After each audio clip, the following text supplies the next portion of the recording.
My best friend spent years dating my exes behind my back. His wedding was my breaking point. I never thought I would be the one to ruin someone's wedding. But there I was, standing in the back of a church, with information that could destroy the happiest day of my former best friend's life.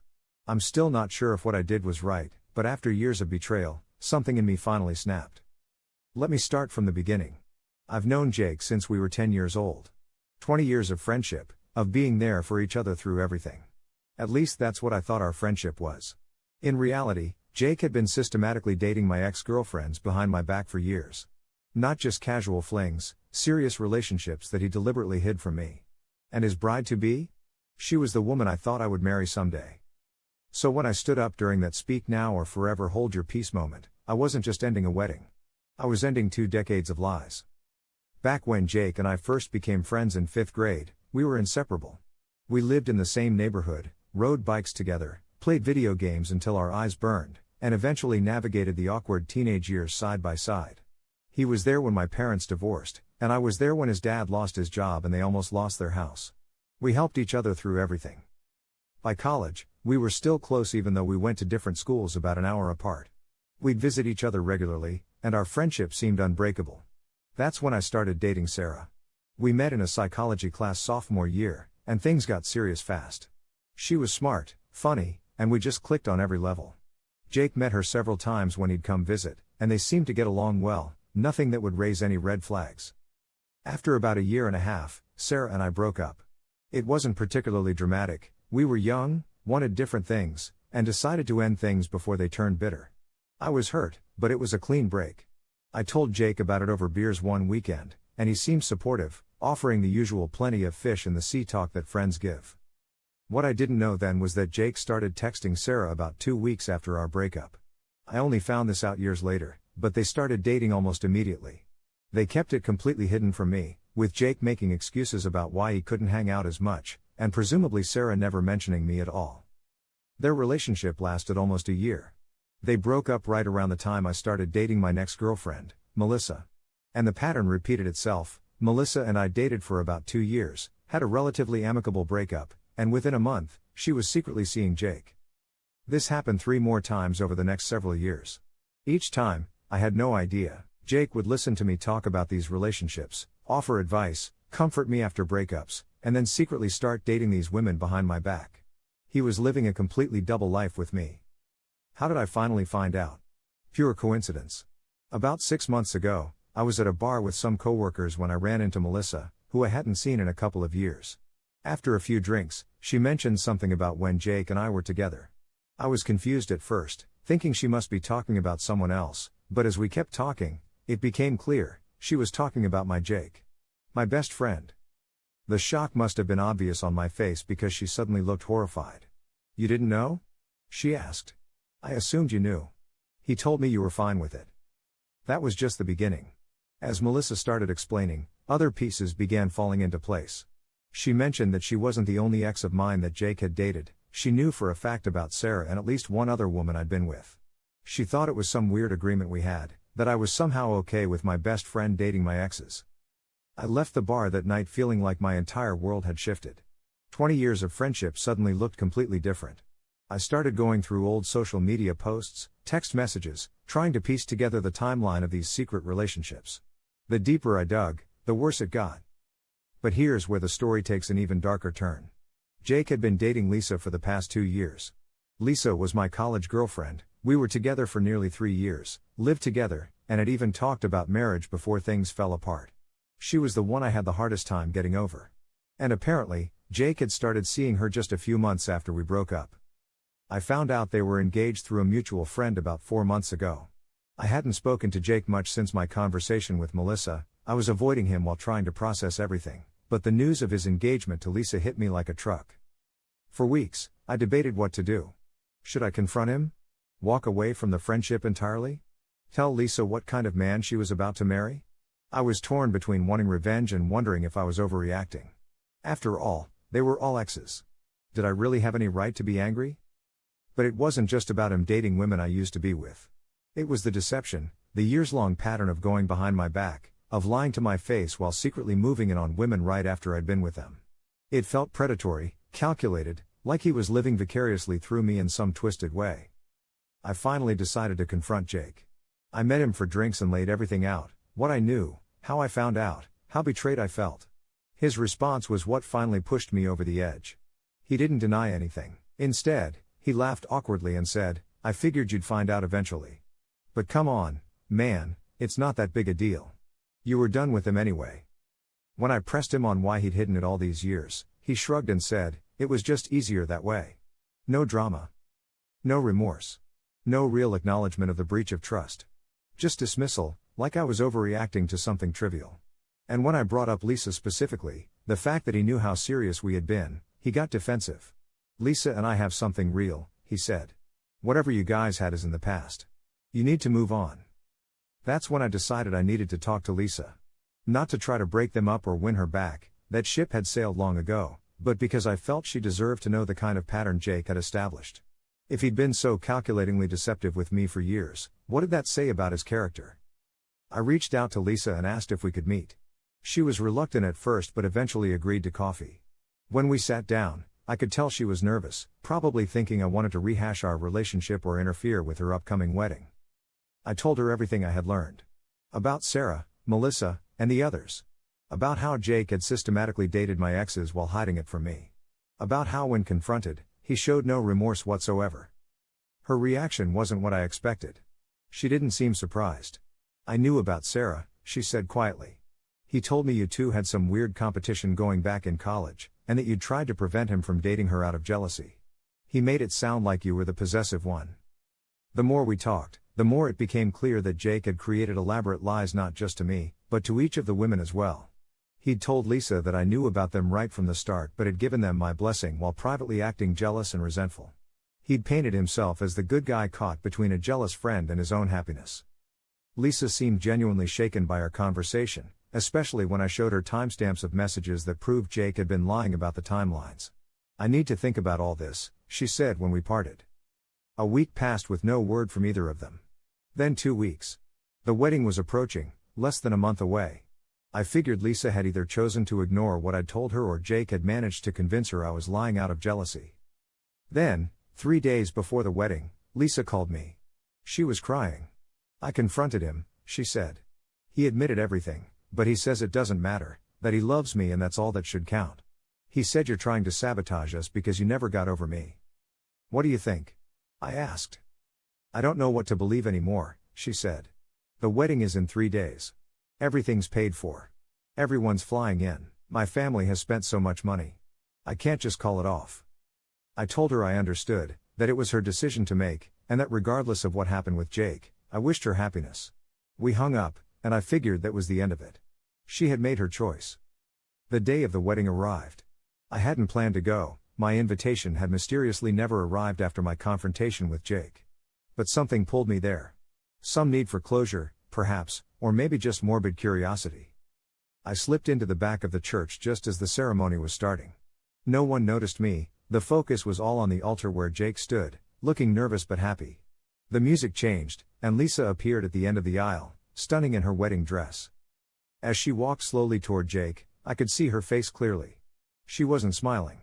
She looked like someone walking to an execution. The ceremony proceeded normally until they reached that famous line, "If anyone can show just cause why this couple cannot lawfully be joined together in matrimony, let them speak now or forever hold their peace." In movies, this is the dramatic moment where someone stands up and objects. In real life, it's usually just a brief pause before the ceremony continues. But not this time. Lisa herself spoke up. "I can't do this," she said, her voice echoing through the stunned church. "I'm sorry, everyone. I can't marry him." The collective gasp from the guests was audible. Jake looked like he'd been slapped. "Lisa, what are you doing?" he hissed. "Telling the truth for once," she replied, loudly enough for the front rows to hear. "Something you should try sometime." She turned to the guests. "I'm sorry for the inconvenience. The reception is paid for, so please, go enjoy the food and drinks." Then she looked directly at the back of the church, directly at me, and gave a small nod before walking back down the aisle alone. I slipped out before anyone could notice me, but not before seeing Jake's face as he watched Lisa walk away. For the first time, he looked genuinely broken. Lisa and I met for coffee a week later. She told me that after our talk, She'd done some investigating of her own, reaching out to Sarah and another ex of mine Jake had dated. What she uncovered was even worse than what I knew. Jake had actively pursued them while I was still dating them in some cases, waiting for the perfect moment to swoop in after our breakups. I almost went through with the wedding, she admitted. The pressure was enormous. But standing there, seeing him, knowing what I knew, I couldn't do it. I couldn't start a marriage based on such lies. She thanked me for having the courage to tell her the truth, even though it must have been difficult. It would have been easier for you to stay silent, to let me make my mistake. Thank you for not doing that. I haven't heard from Jake since the wedding. Mutual friends tell me he's been telling everyone that Lisa left him at the altar because I manipulated her, that I've been obsessed with her for years and finally managed to sabotage their relationship. Some believe him. Others don't. As for Lisa and me, we've been meeting occasionally for coffee.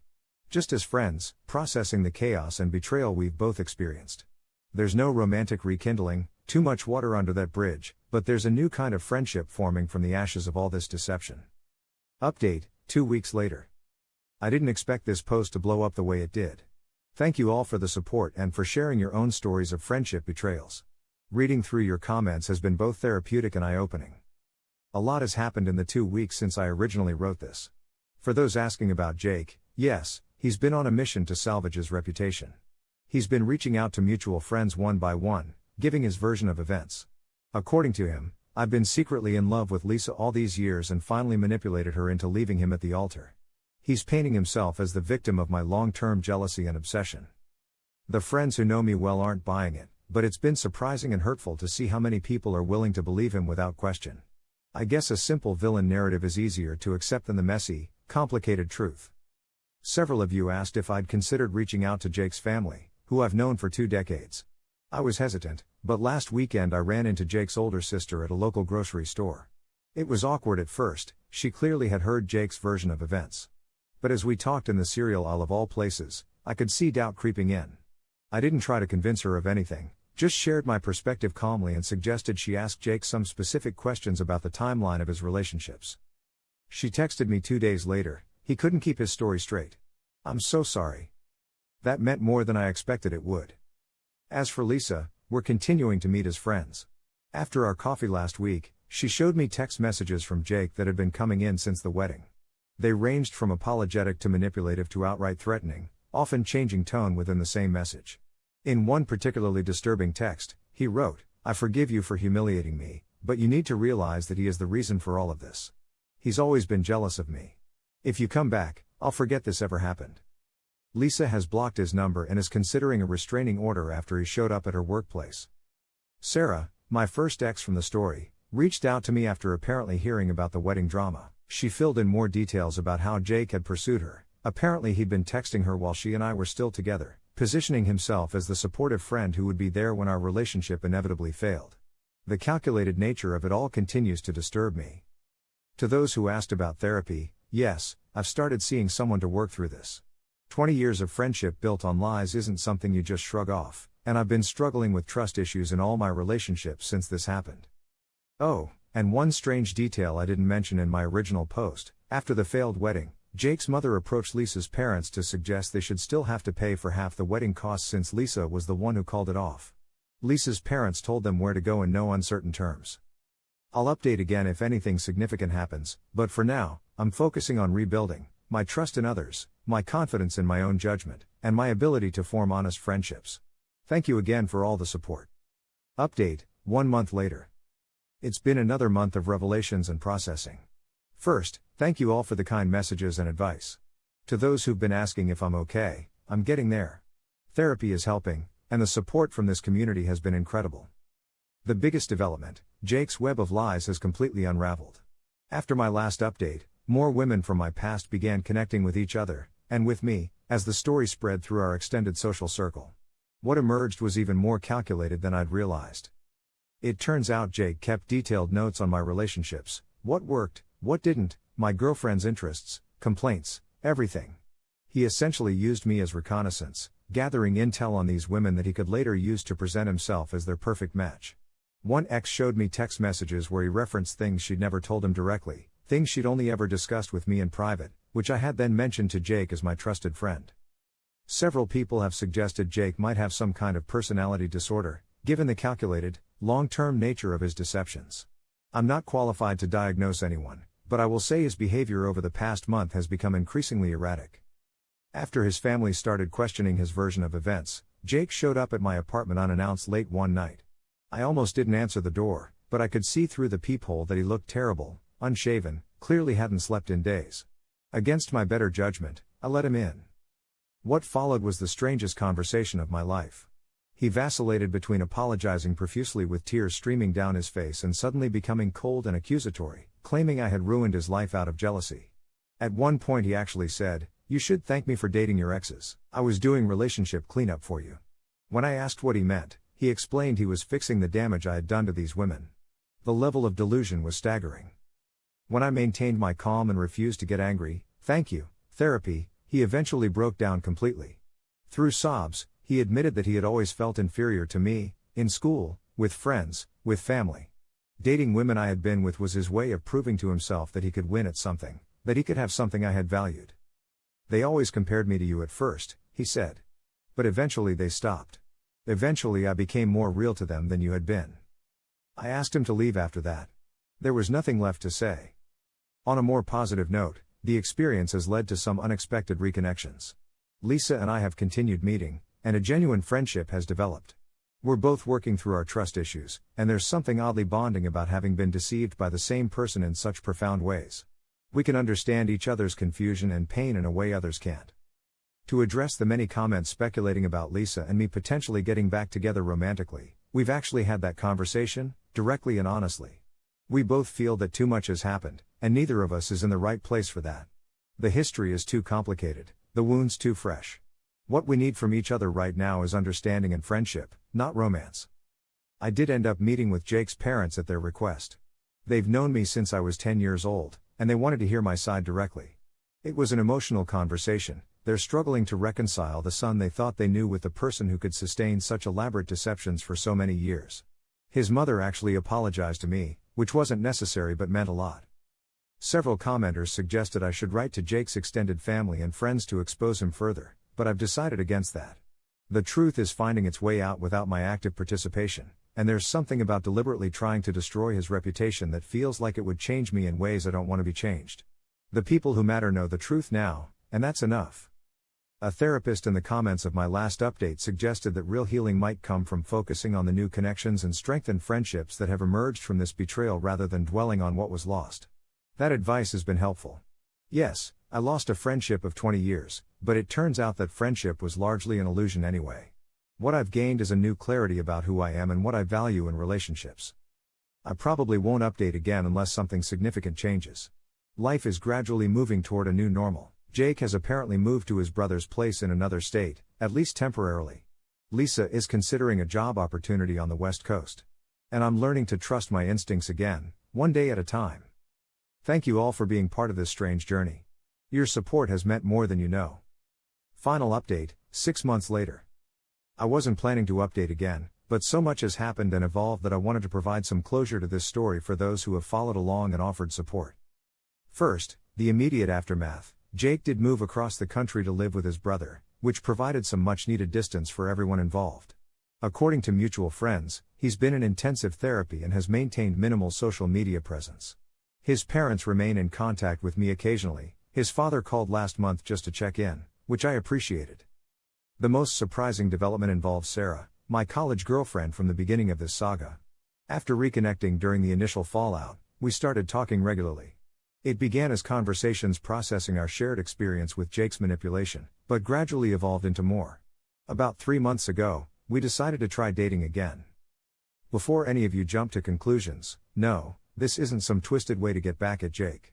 Sarah and I are completely different people than we were in college, with careers, life experiences, and perspectives that have shaped us over the intervening years.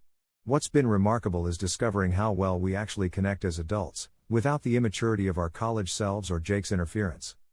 We've been taking things slowly, fully aware of the unusual circumstances that brought us back together.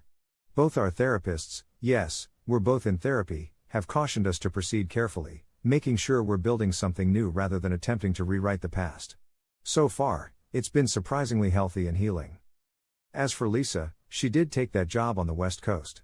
We still text regularly, And our friendship has remained strong. She started dating someone new, an architect she met through work who apparently couldn't be more different from either Jake or me. She sounds happier than I've heard her in years. One of the most unexpected outcomes has been the relationships formed between the various women Jake manipulated. Sarah, Lisa, Melissa and 2 others have formed what they jokingly call a survivors group, meeting virtually once a month to check in with each other. Their solidarity and support for one another has been inspiring to witness.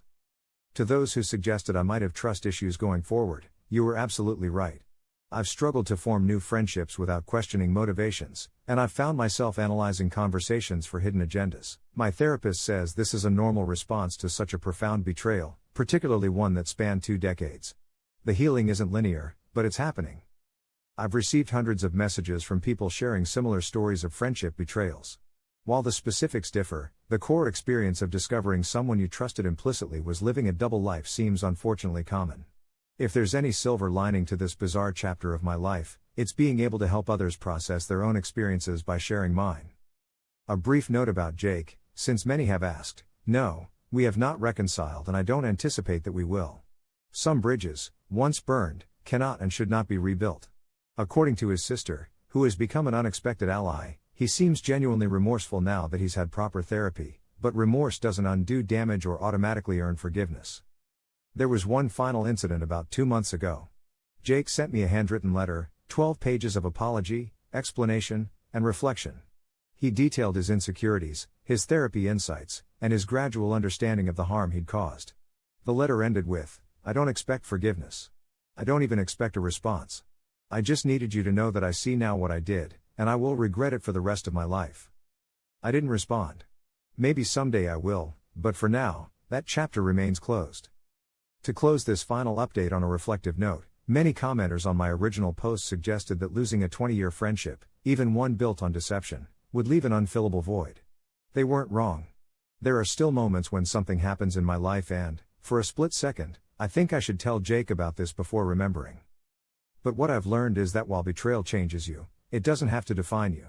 The capacity to trust, thoughtfully, carefully, but genuinely, remains one of our most human qualities. And despite everything, I wouldn't trade that away. Thank you all for being part of this journey. Your words of encouragement, your shared experiences, and even your challenging questions have helped me navigate one of the strangest chapters of my life. I'm grateful beyond measure.